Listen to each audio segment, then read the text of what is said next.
Šīs nedēļas afirmācija ir enerģija. Enerģija ir mūsu nevis, kad krājam spēkus, bet gan, kad to veltam labprātīgi un ar prieku, lai sasniegtu to, kam dziļi ticam. Paļaušanās un enerģija iet roku rokā. Ja tev ir dziļa ticība tam, ko dari, tu vari pārvietot kalnus. Enerģija ir vienmēr visaugstākā, kad mērķis taisnīgs.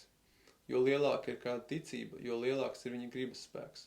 Un jo lielāks ir viņa gribas spēks, jo lielāka ir viņa enerģijas plūsma. Afirmācija. Manī mīt enerģija, lai paveiktu visu, ko gribu izdarīt. Aiz katras manas darbības ir Dieva bezgalīgais spēks. Manī mīt enerģija, lai paveiktu visu, ko gribu izdarīt. Aiz katras manas darbības ir Dieva bezgalīgais spēks. Manī mīt enerģija, lai paveiktu visu, ko gribu izdarīt. Aiz katras manas darbības ir Dieva bezgalīgais spēks. Un lūkšana.